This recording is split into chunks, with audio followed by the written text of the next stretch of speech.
বলে এক জায়গায় হইতেই পারে, আমরা দর্শকরা যেটা দেখলাম সেটা ভুল দেখে হয়তো বলতে পারি এটা আউট না, অথবা এটা আউট, আম্পায়ার মনে করছে এটা আউট না, অথচ আউট হয়ে গেছে, এটা ভুল। ছাত্ররা মনে করছে এটা আউট, কিন্তু আসলে আউট না, এটাও ভুল। এরকম ভুল বোঝাবুঝি হইতে পারে। এইসব ভুল বোঝাবুঝি যদি হয় তাহলে আমাদের উপায়টা কি বলো দেখি?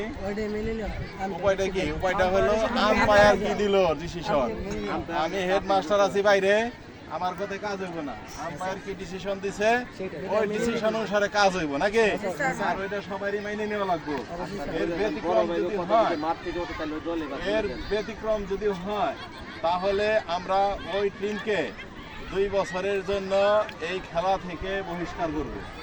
এক, আর দ্বিতীয় কথা, গত বছর সবচেয়ে খারাপ লাগছে, আমরা শিক্ষক, আমরা খেলা পরিচালনা করতেছি, আমাদের স্কুলের ছাত্ররা খেলতেছে, প্রাক্তন ছাত্ররা বললো তারা মাঠে থেকে উঠায়, তাদের কথা শুই না, আমার ছাত্ররা মাঠে থেকে উঠে গেছে। তার মানে কি আমরা এই স্কুলে একটা কলা গাছ না নাকি?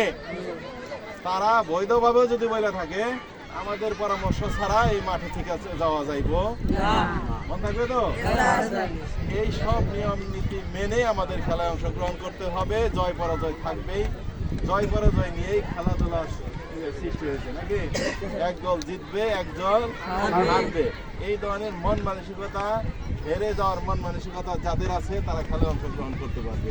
জয় তো সবাই চায়, জয়ের মন মানসিকতা না থাকলে হেরে যাওয়ার মন মানসিকতা যাদের আছে তারাই খেলায় অংশগ্রহণ করতে পারে।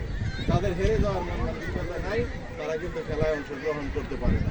তো আমরা তোমাদের প্রতি আহ্বান রাখবো যে বাহিরের কোনো লোকের কথায় কান দেব না, বাইরের দর্শকদের কথায় কান দেব না, কারো কথায় কান দেব না। আমাদের আম্পায়ার যে সিদ্ধান্ত দিব সেই সিদ্ধান্ত অনুসারে আমরা খেলাটা শেষ করব। বাইরের কোনো লোক, কোনো বড় ভাই অথবা অন্য কোনো এলাকার বড় ভাই এসে যদি আমাদের খারাপ কথা বলে, মানে সুপরামর্শ দেয়, খারাপ কথা বলবো না, তোমাদের যদি সুপরামর্শ দেয় সেটাও আমরা আছি, আমাদের কাছে এসে বলবো যে আমাদের বড় ভাইতে সুপরামর্শটা দিয়েছে, আসলে এটা সুপরামর্শ আমাদের জন্য ভালো না আমাদের জন্য খারাপ তোমরা কিন্তু বুঝতে পারবে না। ওটা সুপরামর্শ দিল না আসলে কুপরামর্শ দিল, এটা কিন্তু বোঝার ক্ষমতা তোমাদের হয় নাই।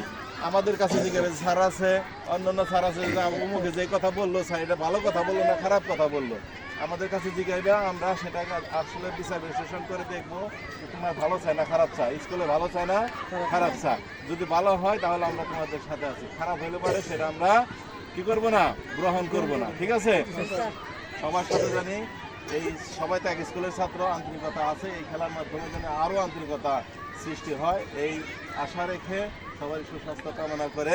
আর একটা কথা হলো আমাদের আজকের খেলাটা হবে, আজকে শিডিউল কালকে ঘোষণা করা হয়ে গেছে, এই জন্য আজকের খেলাটা তোমাদের দিয়ে দিলাম। এর পরবর্তী খেলা হবে 1 তারিখের পরে। 1 তারিখে জানো তোমরা এই স্কুলে প্রাক্তন যে শিক্ষার্থী আছে, ছাত্ররা আছে, তারা ক্রিকেট উৎসব করবে এই স্কুলে, তাদের আমরা সার্বিক সহযোগিতা করব। সবাই নতুন যারা বর্তমান ছাত্র আছে সবাই সহযোগিতা করবে, তারা কিসটা হয়তো ভালো করবে, একটু সময় লাগবে। এর জন্য আমরা যদি আগে জানতাম তাহলে শিডিউলটা পরে ওদের সাথে বলছিলাম, মানে 1 তারিখের পরে থেকে, তাই না বলছিলাম, কিন্তু আমরা ওই ধরনের ওদের অগ্রগতি মানে আমরা লক্ষ্য না করে আমরা খেলাটা হয়তো শিডিউল ঘোষণা করে ফেলছি যে কোনো কারণে। তো আমরা আজকের খেলাটার পরে আমরা ওই প্রাক্তন ছাত্রদের বলবো যে তাদের ওই দিন 1 তারিখে যেন ভালোভাবে অনুষ্ঠানটা হয়, সেই জন্য মাঠ যেভাবে প্রস্তুত করার দরকার তারা করে নিবে, যতটুকু সময় লাগে আমরা দেবো। আমাদের যদি ডাকে আমরাও এইসব সহযোগিতা করবো নাকি? তো আজকের পরে খেলা বন্ধ থাকবে, আবার শুরু হবে 1 তারিখের পরে থেকে। হ্যাঁ, তো তোমরা সবাই ভালো থাকো, আজকের দিনটা ভালো কাটুক, সবাই সুস্বাস্থ্য কামনা করে আমি আমার বক্তব্য শেষ করছি।